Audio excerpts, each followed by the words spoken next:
پھونک سے گانا سلطنت عثمانیہ ایک ایسا نام جو تاریخ کے سنہرے صفحات پر ہمیشہ کے لیے منقش ہو چکا ہے۔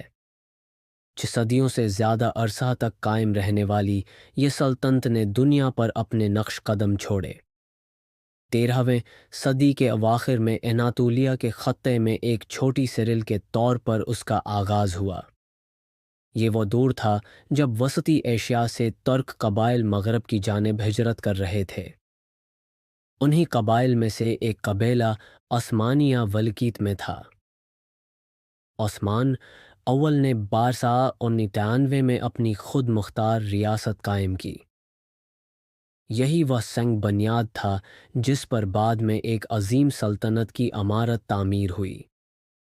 ابتدائی عثمانی حکمرانوں نے اپنی بہادری اور عسکری حکمت عملی سے مختصر عرصے میں حیاتی سلطنت کو وسیع کرنا شروع کر دیا۔ بازنطینی سلطنت کے کمزور ہوتے ہوئے اقتدار سے فائدہ اٹھاتے ہوئے انہوں نے اناطولیہ کے بیشتر حصے پر قبضہ کر لیا۔ یوں ایک نیا تقاضا پیدا ہوا جس نے آنے والے وقتوں میں دنیا کی تاریخ کا دھارا بدل دیا۔ عثمانی سلطنت کا یہ آغاز تھا، ایک ایسا آغاز جس نے دنیا کو یکتویر استقامی دھاکہ میں رکھا۔ 14ویں صدی سے 16ویں صدی تک کا عرصہ عثمانی سلطنت کے عروج گاز مانا ہے۔ اس دور میں سلطنت نے تیزی سے توسیع کی اور 3 براعظموں پر اپنا سکند جما لیا۔ اس شاندار عروج کے پیچھے کئی عوامل کارفرما تھے جن میں عثمانی سلاطین کی بہادری، عسکری مہارت، منظم فوج اور رواداری کارروائیاں شامل ہیں۔ سلطان محمد ثانی المعروف سلطان محمد فاتح نے 1493 میں قسطنطنہ کو فتح کر کے ایک نئی تاریخ رقم کی۔ اس فتح نے نہ صرف بازنطینی سلطنت کا خاتمہ کیا بلکہ دنیا کو یہ پیغام دیا کہ اب عثمانیہ ایک نئی عالمی طاقت بن کر ابھری ہے۔ قسطنطنہ کی فتح کے بعد عثمانی سلطنت کا دائرہ وسیع ہوتا گیا۔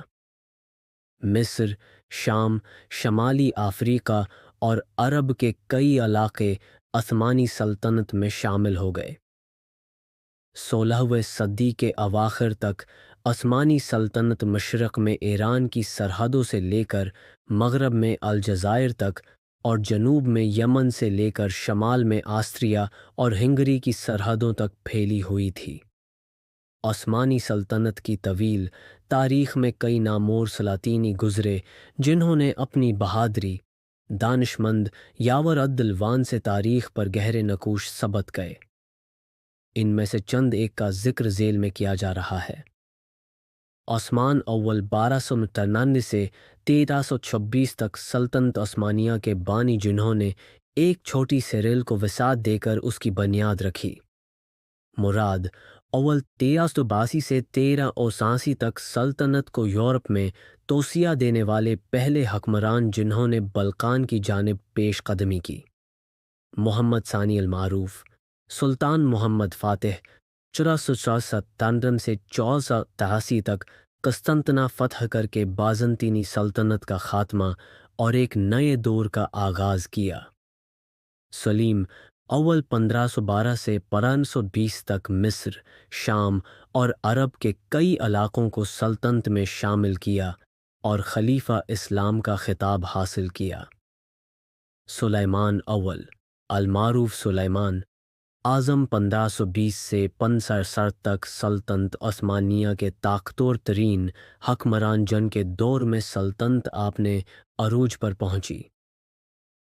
یہ چند نام عثمانی سلطنت کی تاریخ کے روشن ستارے ہیں۔ ان کے عہد میں سلطنت نے نہ صرف عسکری بلکہ ثقافت یا علمی میدان میں بہن مایا مقام حاصل کا عثمانی فن تعمیر کے حوالے سے بھی نہایت اہم ہے۔